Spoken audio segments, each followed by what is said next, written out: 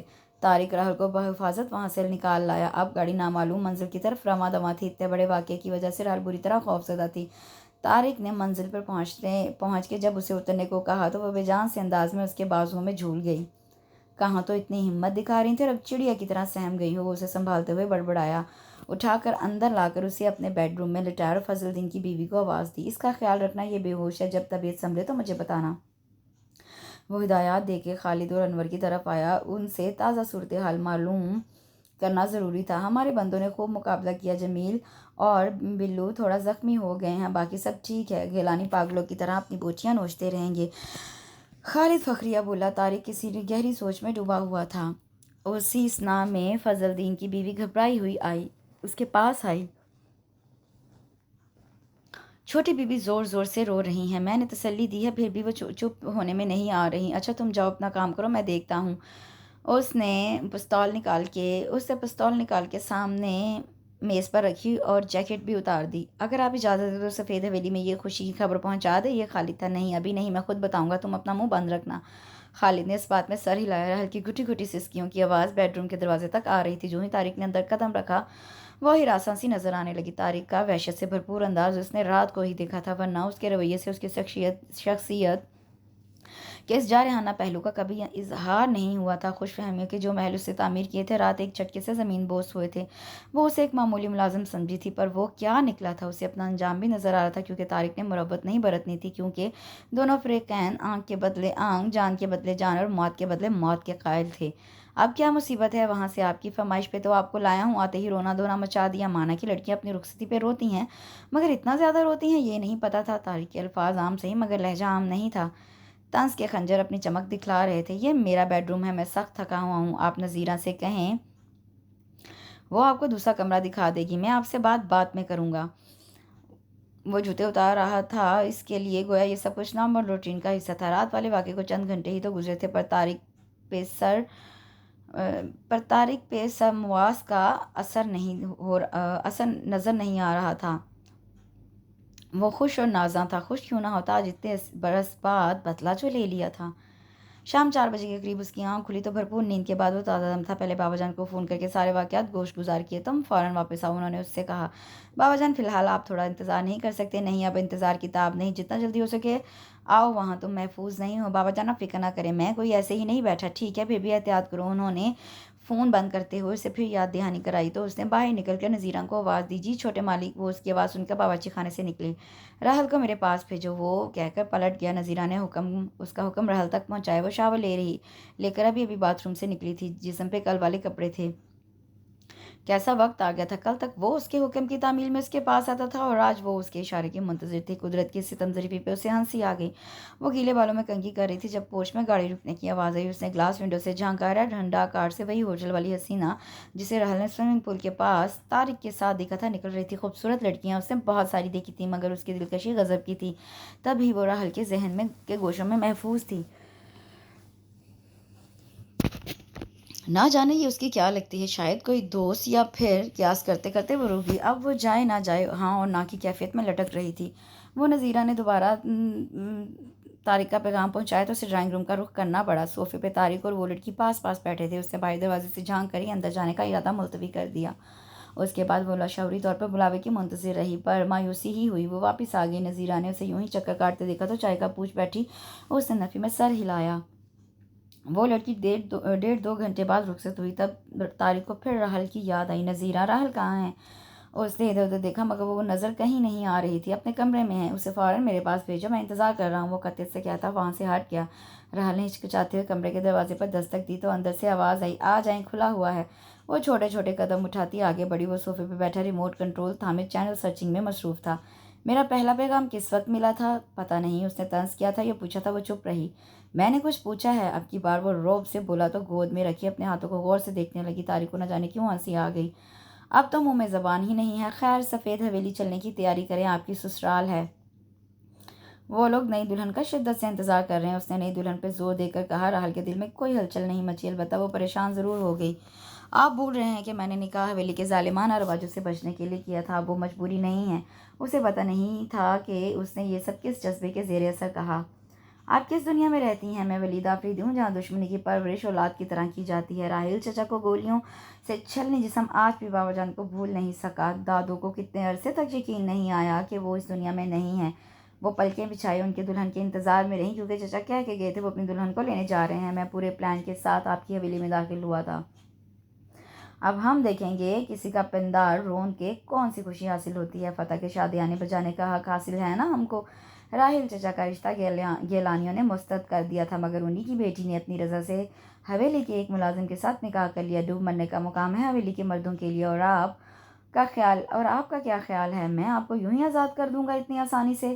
وہ اس کے مقابل کھڑا تھا۔ راحل کو جھرجھری سی آ گئی۔ ایک بار جو ہمارے قبضے میں آ گیا وہ پھر ہماری قید سے آزاد نہیں ہو سکتا، چاہے جتنا زور لگا رہے۔ اور پھر آپ تو ہماری ضد ہیں۔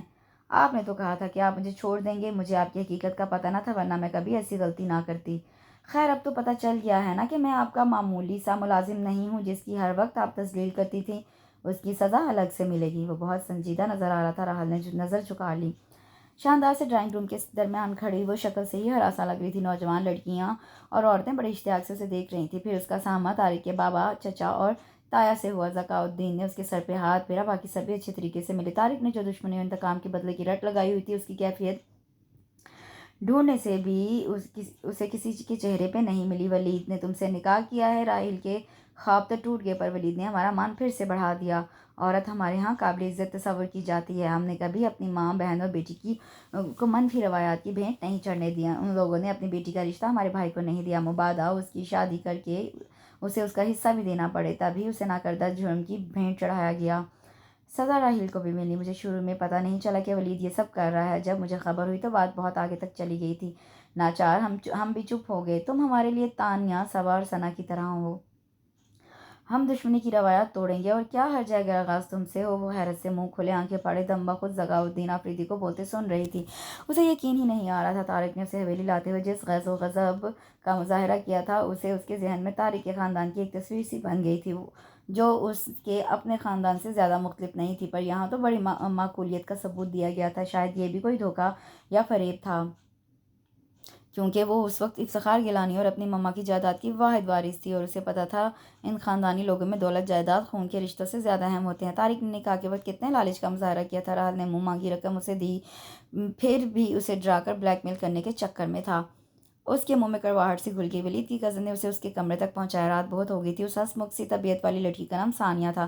طارق کے چچا کی بیٹی سے ساری لڑکیاں ہی اچھی لگی، با اخلاق اور شوق، سب تعلیم یافتہ، باشعور۔ راحل کو ان پہ رشک سا آ گیا۔ اپنی حویلی کے گھٹے گھٹے ماحول کے برعکس طارق کی کزن پراعتماد اور تعلیم یافتہ تھیں۔ کل اور آج کا دن بہت ہنگامہ خیز تھا۔ وہ کہاں سے کہاں آ گئی؟ اس کے پیچھے حویلی میں جانے کیا ہو رہا تھا؟ اس نے کتنا بڑا قدم اٹھایا تھا۔ اس کی سنگینی کا احساس اب ہو رہا تھا۔ حویلی کی کسی لڑکی نے اتنی جرأت کا مظاہرہ نہیں کیا ہوگا جتنا اس نے کیا۔ دشمنوں کے پاؤں تلے گیلانیوں کی عزت رون دی گئی۔ طارق کے ساتھ نکاح پڑھ کے ان کے غرور کو توڑ کر آفریدیوں کا مان بڑھایا تھا۔